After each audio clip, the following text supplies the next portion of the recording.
Hello everyone, I am Anuj Sharma. Welcome to my channel ethical Sharma ji. तो आज की वीडियो में बात करेंगे रेजिग्नेशन के ऊपर। रेजिग्नेशन बहुत ज़्यादा एक इम्पॉर्टेंट फेज़ होता है, बहुत ही क्रिटिकल फेज़ होता है। तो मैंने क्यों रिज़ाइन करा एक्सेंचर से, ठीक है, सब चीज़ें अच्छी होने के बावजूद। और मैं आपको अपनी जर्नी शेयर करूँगा, कैसा एक्सपीरियंस था मेरा। ये कोई रिव्यू नहीं है एक्सेंचर का, बट हाँ, मैं अपना एक्सपीरियंस शेयर करूँगा आपसे। तो ओएससीपी के बाद की लाइफ कैसी होती है वो भी मैं आपको बताऊंगा। तो वीडियो पसंद आए तो उसको लाइक कर देना, नहीं पसंद आए तो डिसलाइक कर देना, कोई बात नहीं। चैनल को सब्सक्राइब कर देना और बेल आइकन को प्रेस कर देना ऐसे वीडियोस की नोटिफिकेशन के लिए। तो फिर चलिए शुरू करते हैं। तो अप्रैल 5 को मेरी ज्वाइनिंग थी एक्सेंचर में। तो एक्सेंचर से पहले मेरे पास मल्टीपल ऑफर्स थे, ठीक है, बट मैंने एक्सेंचर को क्यों चूज़ करा था, क्योंकि I have heard a lot many good things about it.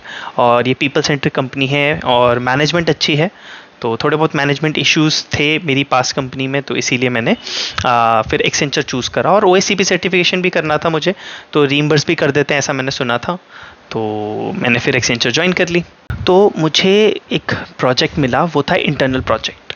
अब इससे पहले जिस कंपनी में था मैं, कोफॉर्ज, जिसका पहले नाम था एनआईटी टेक्नोलॉजीज़, उसमें मेरा बिल्कुल क्लाइंट सेंट्रिक प्रोजेक्ट था। मुझे कस्टमर हैंडलिंग मैंने स्किल्स सीखी थी वहाँ पे, और यूरोप में भी रहा था, स्पेन में रहा था 1 साल। तो वो जो स्किल्स थी वो यहाँ पे यूटिलाइज होने नहीं वाली थी ऑब्वियसली, बिकॉज ये इंटरनल प्रोजेक्ट था। फिर जो काम था ना, वो काम क्या था कि पहले मतलब कोफॉर्ज में I used to do network pen test भी, और मोबाइल एप्लीकेशन भी मैंने इनिशियली पेन टेस्ट करी हुई है, और एप्लीकेशन पेन टेस्ट भी था, और वल्नरेबिलिटी मैनेजमेंट भी था। तो उसमें ना रिस्पॉन्सिबिलिटी बहुत ज़्यादा थी। यहाँ पे आके, क्योंकि it is a big organisation right, Accenture, तो उसमें ना सारी चीज़ें प्रोसेस ओरिएंटेड है। Process oriented is not a bad thing, but actually उसमें क्या होता है कि आप ना बहुत ज़्यादा ओनरशिप आपको नहीं मिलती है। आपकी इक्वल ओनरशिप रहती है अमंग्स योर कलीग्स, ठीक है। टीम भी बड़ी थी क्योंकि इंटरनल टीम थी। तो अब क्या था कि मुझे आदत थी कि बहुत ज़्यादा ओनरशिप की, कि मुझे कोई काम है और मैं उसको ओन करूँ और कंप्लीट करूँ एंड टू एंड, ठीक है। तो यहाँ पे क्या था कि काम उतना लिमिटेड था, तो लिमिटेड अपॉर्चुनिटीज़ थी। जब लिमिटेड काम होता है, लिमिटेड अपॉर्चुनिटीज़ होती है, तो आप ग्रो भी कम करते हो, राइट। तो ये मेरा एक इनिशियल एक्सपीरियंस था। एंड सही बताऊँ तो मुझे लगा था कि I have come to a wrong place, मतलब ऐसा मुझे लगा था, ठीक है, क्योंकि वो प्रोजेक्ट मुझे पसंद नहीं था। देन व्हाट आई थॉट कि यार देखो, लर्निंग तो होनी चाहिए, है ना। और ऐसे तो बहुत सारी, ऐसे कोई आइडियल कंपनी तो कोई भी नहीं होती, आइडियल प्रोजेक्ट तो कुछ भी नहीं होता। सो देन आई रियलाइज कि चलो कोई बात नहीं, काम तो पेन टेस्ट ही है ना, at least I am not doing any thing else, right. तो मैं एप्लीकेशन पेन टेस्ट कर रहा था स्पेसिफिकली, जिसमें थिक क्लाइंट भी आती थी और वेब एप्लीकेशन भी आती थी। मैंने कहा चलो कोई बात नहीं। देन आई थॉट कि जो मेरा गोल है ओएससीपी, तो उस पर फोकस करते हैं। एंड मैनेजमेंट वॉज वंडरफुल, तो team was wonderful, management was wonderful. And management ने मुझे अप्रूवल मुझे ओएससीपी करने का। So it was sponsored by Accenture. So I am very much grateful to get that opportunity. तो फिर उसके बाद जब ओएससीपी की मैं तैयारी करने लग गया, तो मैं क्या करता था कि ऑफिस का भी काम करता था एंड देन ओएससीपी की प्रिपरेशन भी करता था, ठीक है, which was tough but somehow I managed. और फिर मैंने ओएससीपी कर लिया।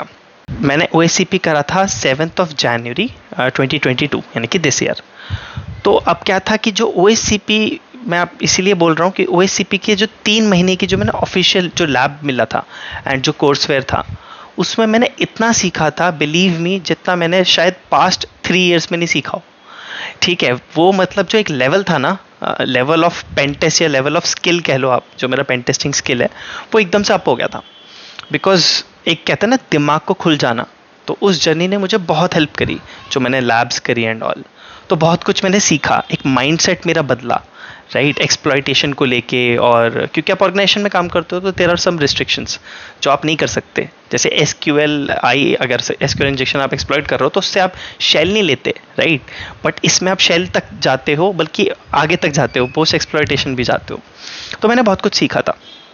अब क्या था, जब मैंने सर्टिफिकेशन तो कर लिया, बट दोबारा मुझे काम क्या करना है, वही वेब एप्लीकेशन पेनिट्रेशन टेस्ट जो मैं करता आ रहा था, राइट। और मुझे हो चुके थे ओएससीपी जब मैंने करा था, तो मुझे ऑलमोस्ट 7 months हो चुके थे, 7 to 8 months, ठीक है। तो मैंने सोचा यार काम मुझे वही करना है। अब जो ओएससीपी मैंने सीखा है वो तो यूटिलाइज ही नहीं हो रहा। राइट। अगर आप कोई स्किल सीखोगे, अगर वो कहीं यूटिलाइज ही ना हो तो फिर वो जो स्किल है आपकी चली जाएगी, ऑब्वियस सी बात है। अगर आप कहते हो ना कि अगर आप अपनी जो कुल्हाड़ी है, एक्स है, अगर आप उसको शार्प नहीं रख रहे हो तो वो फिर किसी काम की नहीं रहती टाइम के चलते, ठीक है, जंग लग जाएगी उसमें। तो वो एक माइंडसेट मेरा शुरू से रहा था एंड आई थॉट कि यार ये अगर कहीं यूटिलाइज ही नहीं होगी तो मेरा फ़ायदा क्या है ना। कई लोग तो वैसे भी देखो सैलरी बढ़ाने के लिए भी कर लेते हैं, which is not a bad thing, क्योंकि सैलरी सबको चाहिए होती है, बट एक ये भी तो है कि स्किल है वो कहीं यूटिलाइज हो। और यहाँ पे तो काली लिनक्स पे अलाउड नहीं थी, इंटरनल प्रोजेक्ट था और प्रोसेस ओरिएंटेड था, तो वही गिने चुने टूल्स थे जो हम यूज़ करते थे। तो देन आई थॉट कि यार अब कुछ डिसाइड करना पड़ेगा। तो मेजर, अगर मैं इसको समराइज़ करूँ तो मेजर मेरा जो रीज़न था रेजिग्नेशन का, वो ना सैलरी था, ना मैनेजमेंट था, ना और सारे फैक्टर्स थे जो जनरली रहते हैं, ठीक है। बट मेरा जो मेजर रीज़न था वो था वर्क। अब मैं थोड़ा सा इस पर एलैबोरेट करता हूँ। देखो यार, आप शायद रिलेट कर पाओगे इससे कि जब आप ना कोई काम 8 से 9 घंटे आप देते हो दिन के, ठीक है, तो वीकडे पे मैं 8 to 9 आवर्स तो दे ही रहा हूँ ना। तो अगर 8 to 9 आवर्स में जो काम मैं कर रहा हूँ, अगर वो मुझे कुछ नहीं सिखा रहा, मैं ये नहीं कह रहा कि रोज़ सिखाएगा आपको, बट लॉन्गर टर्म अगर आप देखोगे, जैसे मंथ्स देखोगे, 4-5 मंथ 6 मंथ्स देखोगे, अगर वो काम मुझे सेटिस्फेक्शन नहीं मिल रही, वर्क सेटिस्फेक्शन नहीं मिल रही और मुझे वो काम में मज़ा नहीं आ रहा, लर्निंग नहीं हो रही, तो फिर वो अगर आप लॉन्ग टर्म देखोगे ना तो वो आपके लिए फ्रूटफुल नहीं होता। तो ये जो वर्क सेटिस्फैक्शन है बहुत ज़्यादा ज़रूरी होती है। अब एक वैलिड पॉइंट होता है लोगों का कि यार देखो सब कुछ तो नहीं मिलना, तो आप ऐसा तो हो नहीं सकता कि आपको कोई परफेक्ट जॉब मिल जाए, सब सही मिल जाए, जो कि एक सही बात है। बट आपको देखना पड़ता है कि आपके लिए क्या प्रायोरिटी है।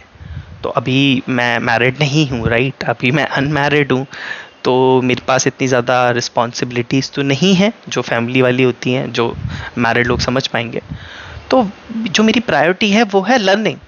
अभी मैं चाहता हूँ कि जितना मैं करियर अपना ग्रोथ करूँ, चाहे वो सैलरी हो, देखो सैलरी हम इग्नोर नहीं करते, ठीक है, चाहे वो आपका स्किल हो, सैलरी हो, और चाहे वो आपके और जो सब सेट होता है, सब स्किल्स होती हैं वो हो, जैसे कम्युनिकेशन हो गया, है ना, कस्टमर हैंडलिंग हो गया, डिफरेंट डिफरेंट आप जब प्रोजेक्ट्स हैंडल करते हो। But I have ended my Accenture journey on a very positive note और काफ़ी खुश होके जा रहा हूँ मैं, है ना। और अब नए चैलेंजेस, बिगर चैलेंजेस किसी नए ऑर्गेनाइजेशन में देखेंगे, तो मैं कौन सा ऑर्गेनाइजेशन ज्वाइन करूँगा आपको जल्दी पता चल जाएगा।